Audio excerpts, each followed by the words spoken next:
everyone, welcome back to A Life of KG, another episode with me and Amy. Today we talk all about the lessons that we learned last year, and there is quite a few, and like always we literally share everything. So everything I learned, you are going to learn, so then you can implement that into your business. So without further ado, here we are. Hey everyone, so welcome back to another episode with me and Amy. Hello. Today we wanted to focus on lessons that we've learned in 2023, assuming as obviously we're on a fresh year. And we had loads of growth last year, which we mentioned on the podcast last time. So we thought we'd go over some things that we learned, so then hopefully you guys can learn of us and implement that in your business. So yeah, we learned quite a lot, didn't we? Yeah, it was big changes last year. Yeah, it was. It really was. Yeah, big changes for the good, all positive stuff In every business. Yeah. Let's actually go over what happened in every business. So Pro was just different. So when we talk about Pro, KG Professional, that's like the product range and our lash training. That changed a lot last year, as in we really focused on what products sell and what products don't, and trying to narrow it down and really find out who our audience is, because there's so many lash brands out there. The competition is nuts.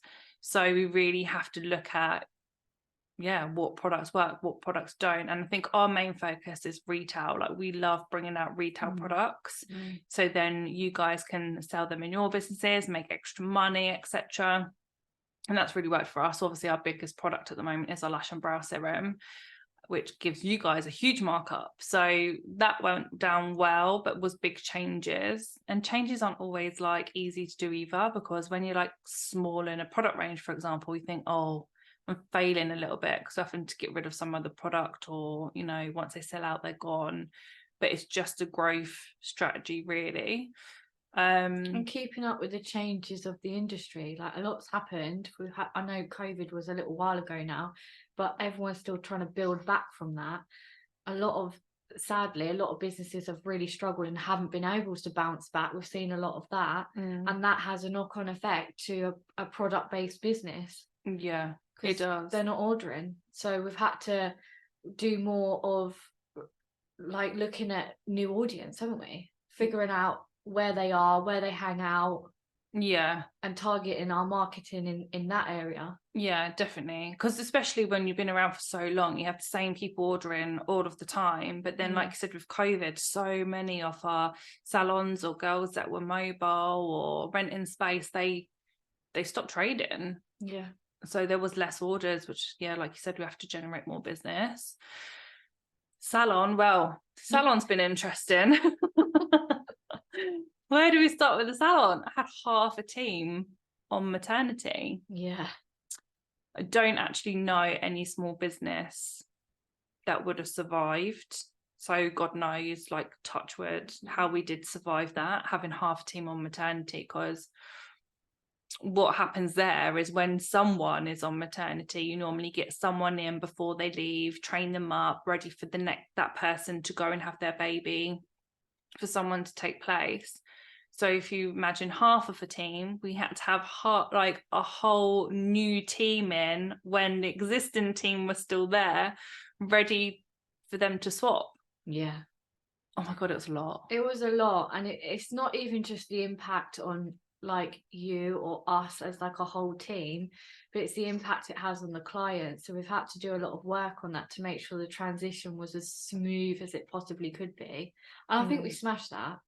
Yeah, like the clients are loving it, aren't they, at the moment? And the girls in the salon have done incredibly well. Yeah, like for the team was a huge change. The girls that were staying, that obviously weren't pregnant, the half that weren't, and then obviously, like you say, the clients, it was really unsettling time, especially because we would have like one go off. To be fair, there was me first, but obviously I went in the salon. Then there was two managers that went off, then another person that went off. So the clients were just like, oh, now go to this person, and then actually no, now that person's leaving, and then the next person was leaving. It was, oh God, it was a lot, but we survived. And we learned a hell of a lot of lessons. Yeah, a lot of lessons. But I think also touching on like the personal reach out and stuff, like that's something we've learned a lot, that people really appreciate that. Like the clients, they don't want to just hear from the salon as a whole. They actually do appreciate to hear from the salon owner to say, I feel how you're feeling as well. It's hard in the back end, but I totally get that this is a lot for you as a client as well, because they weren't sure who to go to. So you actually recommending where they should go next and sort of showing them that path. Yeah. And we've sort of done that throughout, haven't we? So the rest of the year we've done a lot more personal marketing. Yeah, because I think a lot of people see me as, well, you're not in the salon anymore, you don't manage the salon anymore.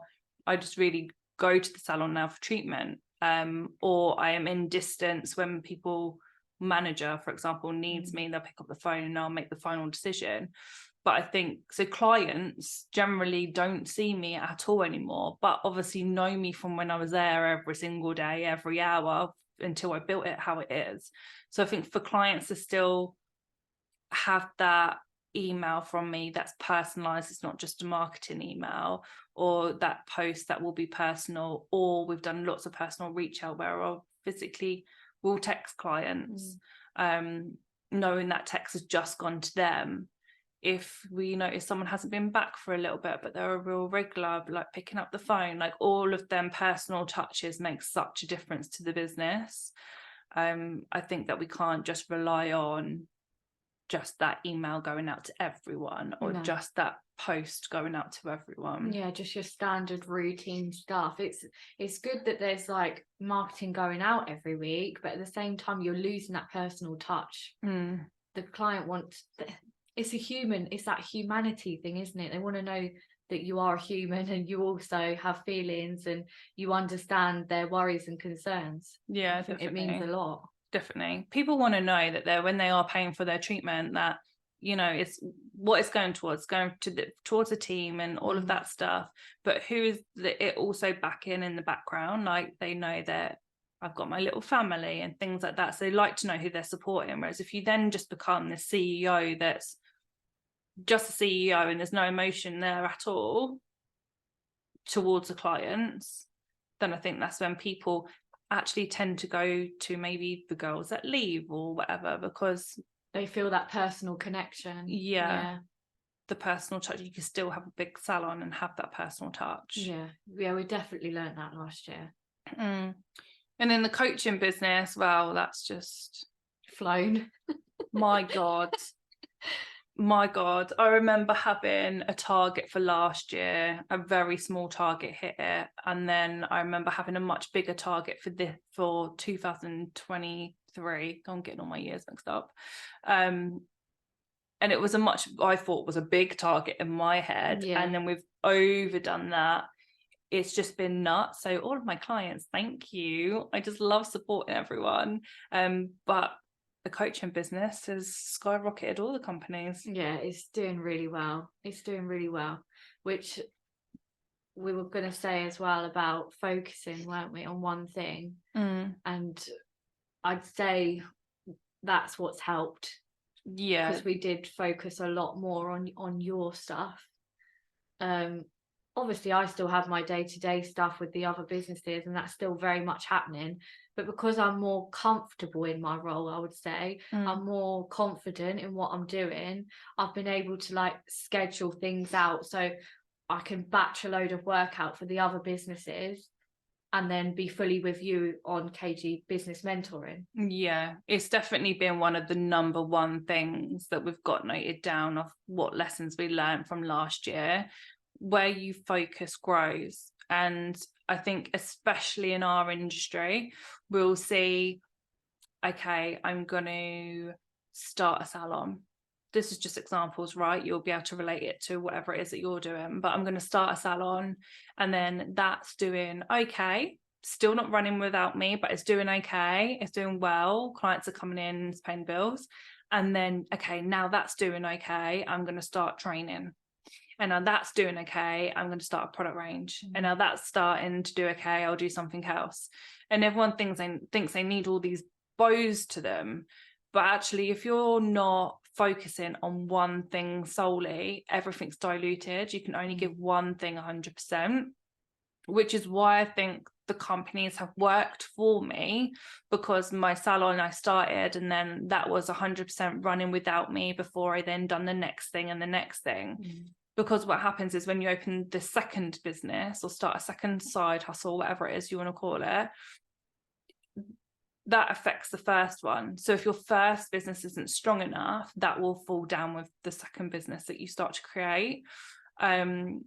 Focus as well. We've done a lot on launching this year. So launching is when, you know, you're bringing out something new, you need to let everyone know about it, you're doing a build up before you physically launch it. And then because the success you got off bringing it out before it physically launched, that's when you make like a bigger amount of money, like the day you launch, for example. So we've launched a lot last year, new product.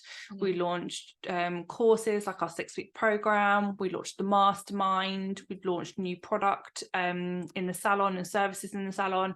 So in every business we've launched something, but when we are in a launch, we have to fully focus on that one thing that we're launching. There's no other distractions, otherwise it doesn't work. Again, it gets diluted.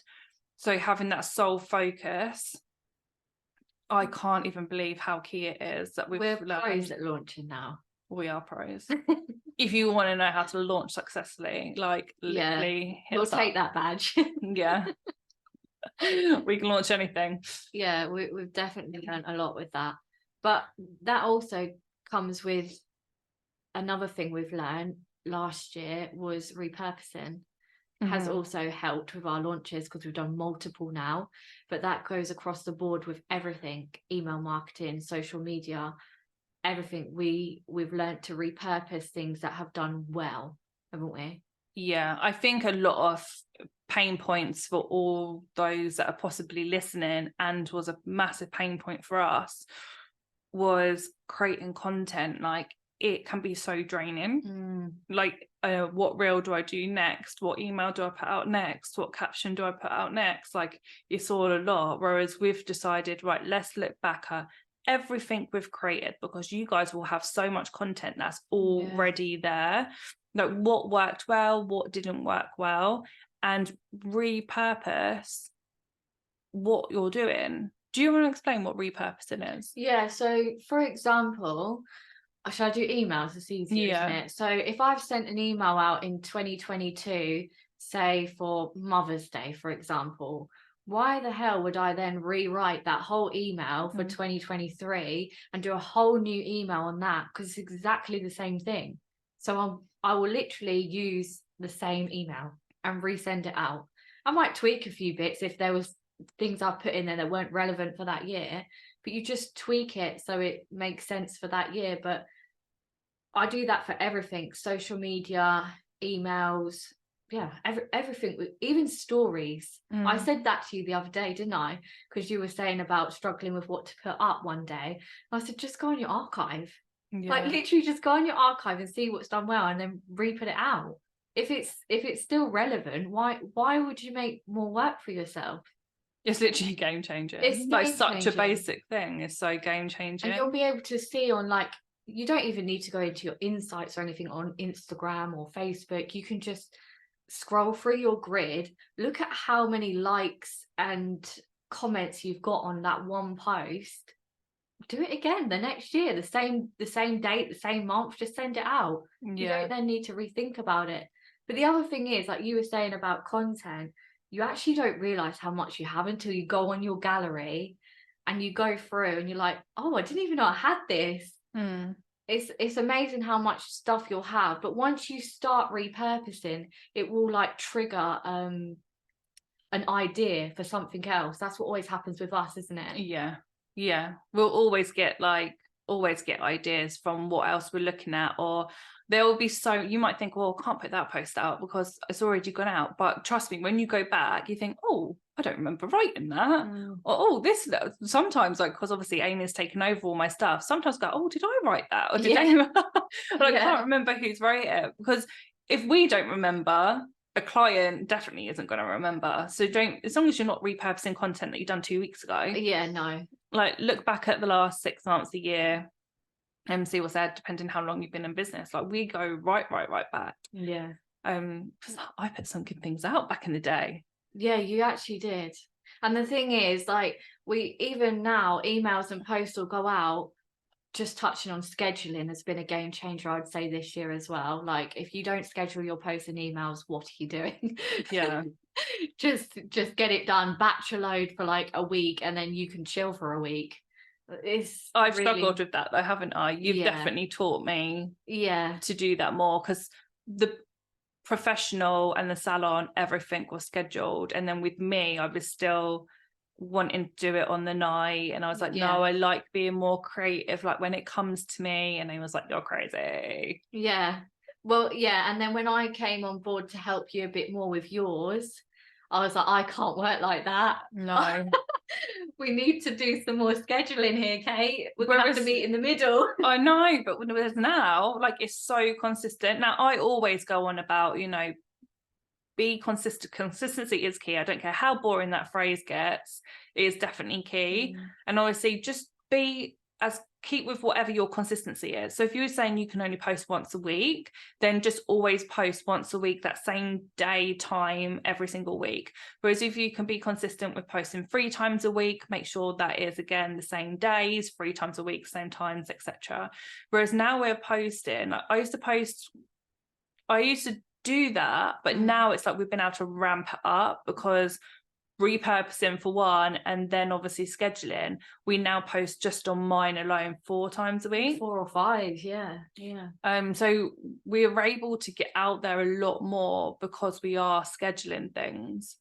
I know loads of people will say, what are you scheduling on? Facebook Business Suite I use for Facebook and Instagram posts. I will use Business Suite. For Reels, I do it just on Instagram. That was a game changer when Instagram did that, because do you remember I used to always say to you, I can't schedule my Reels, but you can do that now on Instagram. Yeah, that is a game changer, because the problem was before, when you used to reschedule on anything like Hootsuite or different things out there. What's the other one we used to use? Planoly. Planoly, yeah. God, we used to use that ages ago. Yeah. It affects your reach. Yeah, it does. They don't like it. Whereas when you're scheduling from the Facebook platform, because it's all meta now, isn't it? So they don't mind you using that. Yeah, they favor it, so it doesn't affect any of your reach. So that's really good. So definitely give that a go. What else have we learned this year, do you think? Last year. Should we go back to the salon? Okay. Because I know a lot of listeners probably listening to this right now are wanting perhaps to step out of their business, but they feel so terrified because of the emotional attachment. And something I would say you learned last year was huge for you, with that emotional side to the business. I think you should share with people, like, I don't even know how you've done it, and you're going to say I don't know.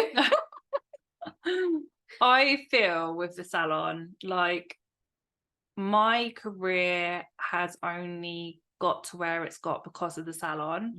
And I opened at such a young age. Well, I was 19 when I opened, with not any clients or anything. And as that grew, obviously it grew into what it is today. So I feel like I've always had that emotional connection with the salon. So even nearly 15 years on, it doesn't matter how successful the other companies were, I was like, oh, the salon. Even though I went there, the salon. Or if anything happened in the salon, say a team member falls sick, prime example, I'll be like, I have to go and fix it. I have to go and be with the clients and make sure no one's cancelled on. Or if there was a team problem, which, you know, we're human, right? It happens in all businesses. I would let that affect me massively, to the point where I'd be like, I just want to sell. Like it got to that bad. It did get that bad, I just want to sell, because whatever issue happened in that business, I fully took on myself. So I'd say there's 2 parts to the emotional connection. One's just physically stepping off the salon floor, which I done. which is where most of you guys will be at now, where you're like, I can't let a team member take over, or the clients want me, etc. I was pushed to do that because obviously I was pregnant, so there was no chance I could physically stay on the salon floor. I had to make that decision to move everyone over. So that cut half of the emotion, you know, being in the salon every day, trusting the teams and all of that jazz. You have to let go of some emotion to be able to physically do that, which is a hard one. And then there comes the second emotion where you're more like on the next level of business, where you're like, okay, this still has my name above the door. If anything goes wrong, it still really then comes back to me. How do I let go of that emotional connection? And I've done it. And this is the first time I would say, and you know what, being brutally honest, it only happened the last few months of the year. Yeah. I'd say from October. Yeah. I just woke up one day and I was like, oh my God, it's gone. I remember having a conversation with someone, and I was like, look, I'm really struggling, because whenever there's an issue, which, like I said, happens in every business. That's the roller coaster. Bloody roller coaster. If any of the issues happen in other companies, I seem to just deal with it and just fight through it. But if it's a salon, I feel like I'm on the floor. And I think it's because as a person, you hold a lot of responsibility, that as a person, you're like that. You care a lot about other people. And whereas the other companies is much smaller team, whereas the salon's a bigger team, it's that personal responsibility that you were holding so hard that was pulling you a lot, I think. Yeah, it was definitely. I thought everything would fall back on me. Yeah. And I remember having this conversation with someone. And you're the decision maker all the time. That's the other thing. That's my head in. I know. I can't even decide anymore what to cook for dinner, because I'm just so done with making a million decisions a day. Like, you always have the end say of everything. So I'm just like, I just don't want the end say. Yeah. But yeah, this lady turned around to me because I was telling her how I felt, and very wise lady. And she said, Kate, it's just a business. Just a business. You've got to have your CEO head on all of the time. Any decision you're making is a business decision, not a people decision. Literally everything. Like, just think of it as it's just a business. And I was like, so I think of it that for the rest of them, why don't I think of this for the salon? I generally sometimes feel like I'm still that 19-year-old in the salon. Yeah. And obviously so grateful for everything that it's given me. But then at the same time, I've worked for that. So since that conversation, I was literally like, you're right.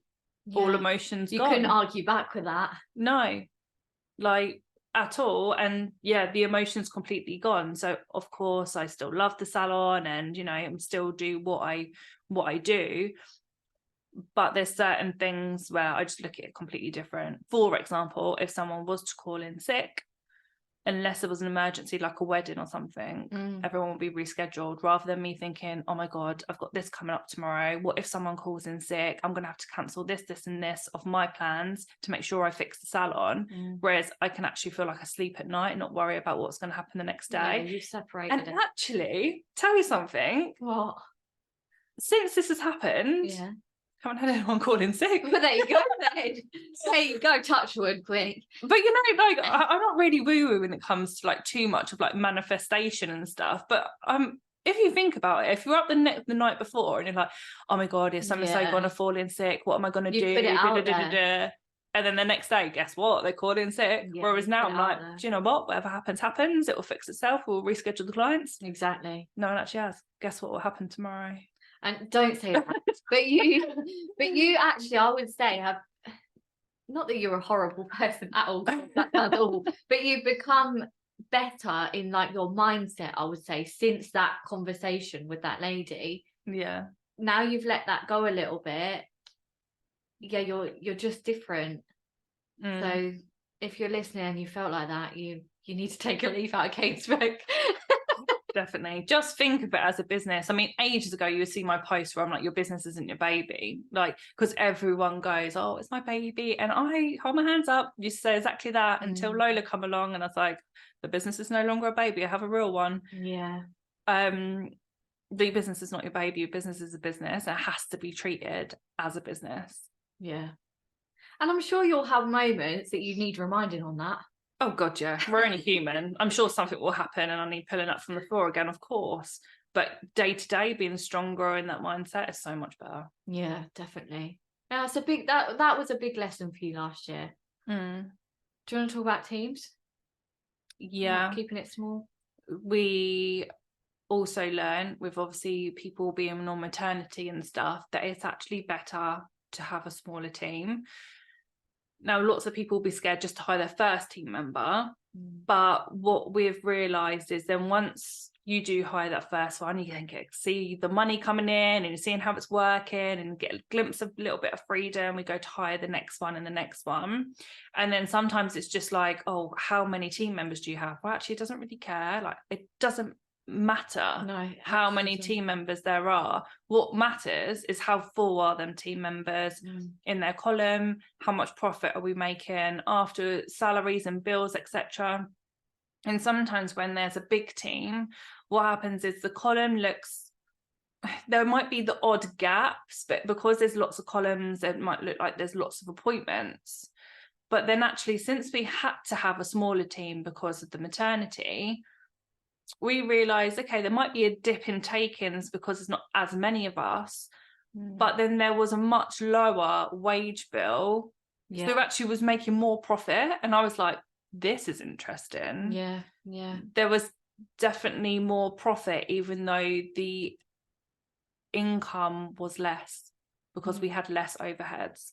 So I really just wanted to touch on that point of the fact of you don't have to have the biggest team to make sure you're profitable, because the more team you have, obviously a lot more higher outgoings there are. So we've really concentrated on making sure that the girls are full, they're back to back doing diary management, making sure there's not a lot of white space, and you know, the appointments are literally, there's not 5-minute gaps, because that always creates more appointments.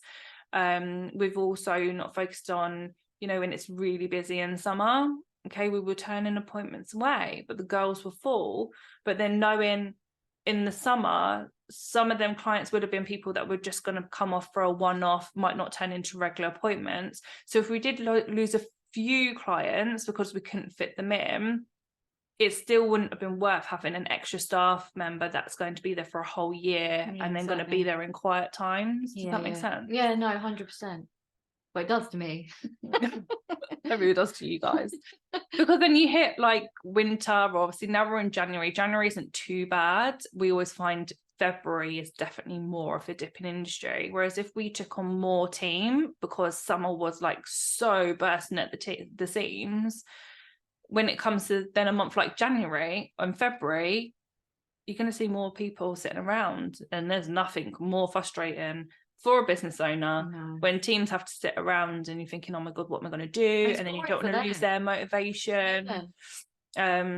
So yeah, keep your teams tight and small. Yeah, 100%. For profit. I was going to add to that. I'm adding things onto our learning list, but as you're talking, I'm thinking about things that we've learned. Go for it. I was going to say that last year we learned that clients' behaviour changed a lot. I think obviously cost of living, obviously had a knock-on effect to every single business, not just the beauty industry. But we noticed that more people were more ad hoc with their appointments. They weren't so regular. Obviously, we still have a lot of regulars, but more people were very last minute with their bookings. And I think we caught onto it pretty quickly of like capturing those deposits. We stopped doing so much of like me booking them through Instagram and not catching that deposit, and then the risk of them not turning up. Because we did have a lot of no-shows after COVID as well, didn't we? I know that went across the board for everyone. It's actually a point, because I get so many messages saying like about the cancellation fees and stuff, and how can they stop the no-shows. So we changed ours to 48 hours instead of 24. But then some people are still saying, well, they're still getting them. But actually, you've just pointed that out perfectly. Instead of before, it's like we would book appointments on the DMs, but then we just have their name, number, you know. But if they didn't want to no-show, we have no data to be able to charge their card, whereas we started steering everyone to the online booking system, so we have their card details. You know what, if someone don't show up, don't matter, cha-ching, still taking the money. That I think was massive for us last year with the changes in just the economy. You know, it's always really good to just make sure that you're always make sure that urgency is there for the clients to book. Always, like never give up on that, even if things are changing, but also knowing if you're looking in your diary and you think, oh God, next month looks really quiet. It's okay. It will feel, it's just going to be a little bit more last minute than what you're used to. Yeah, we've definitely noticed that. Yeah. People are more last minute. And going back to like personal outreach and stuff that we did, we actually learned that from them. Like I had clients text me back and say that they just do it when they need it, like if they've got a party or things like that, and that's absolutely fine. But you get to learn that not every client is going to be a regular. You will just have the ones that pop in for a party or Christmas or a wedding. Yeah, definitely. What else did we learn? Oh, I know, community. That's one for you, because you obviously have been involved in something that's helped you. You've learned. Yeah, that's massive actually. So I joined a mastermind last year, January. Yeah. And I signed up to that in the December. And I remember being really nervous about it because it was like a huge step for me. This is obviously before I launched my own mastermind. But over the 12 months of being in this mastermind, the community I formed has literally been insane. Yeah. Like the support that's come from all the other women that were in there, you know, the shoulders to be able to lean on if anything was happening in business, the questions I could ask if I wasn't sure on something. Even personally, if anything happened personally, I'd be like, sorry, I'm quiet at the moment, guys, this is happening. And at least they would know and they would be there for me. And that happened to all of them. And then even outside of the mastermind, we'd be like, oh, should we go on a spa day? And you can be around people that still had the same mindset as you. And with the mastermind closing, I was like, oh my God, what am I going to do? Like, I was literally heartbroken. I'm still a little bit heartbroken. Yeah, it's like a breakup. Yeah, it is. And obviously we all stay in touch, but it's like you don't have, you know, that accountability action all the time, like the calls and the WhatsApp chats and all of that stuff. So I'm sad that that's closed, but obviously I've created my own mastermind, which we're just over halfway through now, because that always starts in July. So if you are interested in that, we will be opening the doors to that in May. Yeah. And that's just, again, like been incredible. Some of you would have already heard some of the stories on the podcast of that, but it's the community. It's making sure you have the right people joining the mastermind in the first place to be able to have that community and the right people in there that people can join on. And even our membership, right? So our membership, CCC, the community is just insane. Yeah, it's so nice when you see like other people helping another business owner of like a question, and most of the things that come up are quite personal, and 9 times out of 10 not even their family know, or their husband, but they will put it in this group and you'll talk about it very openly, and then everyone will come together and help that person. That's really powerful. Even just one story that happened last year, one of our clients, bless her heart, she got terminal cancer. So obviously she left the group because she was closing her business and she just wanted to spend her last months that she has on just making memories. So didn't matter if you had just joined one of our live calls, if you hadn't joined any, if you'd been on all of the live calls, if maybe you chatted in the WhatsApp, it didn't matter. Everyone was affected by our client. But then one of our clients in there decided to do a fundraiser just between our membership group, and we raised money for her to go and do what was part of her memory list. So she really wanted to go to the Ritz. So Katie, who organised it, she sorted it all out. We all just put a small amount of money in, or what anyone could give, into a pot, and we managed to get her vouchers for the Ritz, and obviously she was over the moon to be able to tick that off her bucket list. Yeah. So things like that. Then we have. Bear in mind, they've never met this lady. Like, no one's met her, or well, they might. No, they haven't. No one's met apart from like on Zoom and things like that. And some people had only just come in, like I think it was like a few days before that news come out. But everyone was there and was like, "This is like so sad, and we want to do something." Everyone just came together. It was so nice. Yeah, it was really beautiful. Then there's other things like we will do weekly goals. Yeah. And just like you might be able to do that at home on your own and have your weekly goals or your to-do list sitting there. But then when you actually make yourself accountable and, you know, you're telling the rest of the group like what your weekly goals are, which then in turn will help you build to what your yearly goals are. Everyone's smashing it because they've made themselves accountable to the group, and we're all cheering each other on. And I've loved that this week. It's been so good. Yeah, it's really powerful because you're putting it out there, isn't it? Like you said earlier, when you put stuff out there, I know we're not that woo-woo, but no, there is something in it. Yeah, there is. But it's all about, you know, that accountability and having that community, because you can have the best family in the world, you can have the best friends in the world, but if they haven't got that same mindset or understand your work or understand your business, it's very hard to then go to them with, you know, business ideas or any struggles you're having. Yeah, they just don't connect it. It's just not the same. No. Whereas when you're talking to people that are literally living this day to day with you in their own business, it's just so different. Yeah.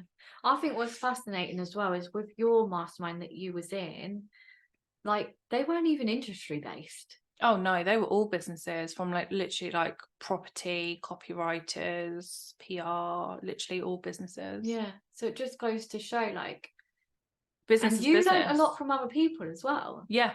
That's the thing with your community. You learn stuff from other people.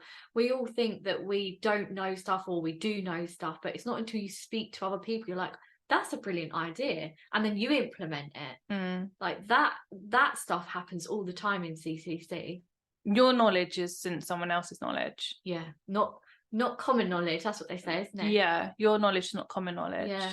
So whatever you've learned or whatever's worked for you, that's going to be new knowledge for someone else to take and run with that too. And we're huge on that, aren't we? Like we share everything that we know. Oh yeah, probably too much. Yeah, you all become millionaires because of us. Yeah, we're oversharers. We are. But I don't think it's a bad thing. I don't think so. But if you're going to do anything this year, if you can surround yourself with people that are like you, do have a business, doesn't even have to be industry based, but if you are, please join CCC, because you will have the perfect group of people in there ready to help you along with your business. And obviously you've got the amazing Katie, so it's so bloody cheap. This isn't even actually meant to be a pitch, by the way. This was not in the script whatsoever. But for 39 quid a month, and you can cancel at any time, I just think it's a no-brainer. Like the amount that have happened in there, it's actually crazy. You can really notice, this is one thing I'll state to everyone. If you, a bit like what we said on the last podcast about focus, if you focus on something, it grows.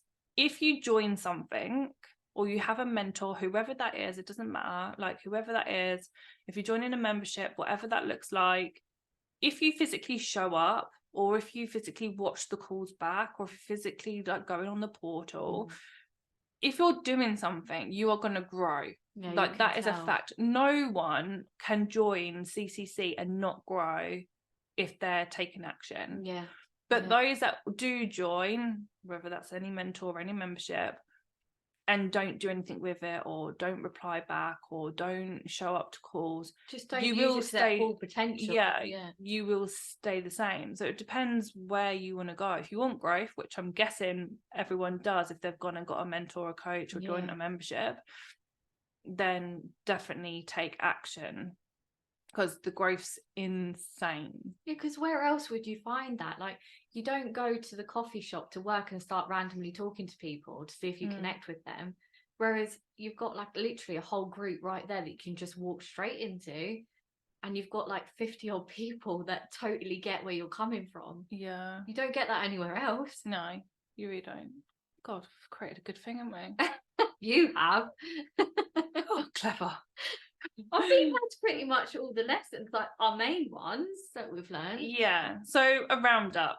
So lessons learned that we want you guys to focus on. So focus on one thing in your business, whether that's launching a new product or you're launching a treatment or you're bringing on a staff member, whatever it is, wherever it is you want to make money, focus on whatever that is at that time. Repurposing content. So repurpose, look back at what you've already done, and use that. If you're creating teams, make sure that you're keeping them small and full. Emotional attachment, really difficult one, but try and let it go as much as possible. Remember, you are the CEO of the business. And then community, if you can join some type of community, be around like-minded people, then you will just see yourself naturally grow personally and in business. So I think that's it. That's it. That's our roundup of 2023. Fresh new year now. God, I'm so excited. Yeah, it's exciting. You think of the growth that we've had in 2023, it's only going to go up this year. And guess what? What? We're in Marrakesh end of the month. I know. End of the week. I know. Don't I get flight anxiety? Oh my God. Literally, there is a group of us, those that are in my mastermind. We're all going to Marrakesh at the end of the week. Which I'm guaranteed they're going to be loads of breakthroughs there, so that's going to be exciting. I'm sure we'll do a recap on that and tell everyone. Yeah, we'll have to come back and say what happened on that trip, because I'm sure there'll be some stories. I'm sure there will be. Maybe we should all be doing like a big podcast. Just one big one. Maybe we should do one when we're out there. Yeah, probably. Oh, that's funny. All right, guys, we will love and leave you. Please like and share the podcast on socials. If you haven't already, also subscribe. The subscribing helps us loads. So if you can, just press the subscribe button. If you haven't already, leave a review. It literally means the world to us. So yeah, please, please, please, we'll be truly grateful. And we'll speak to you guys soon. Bye.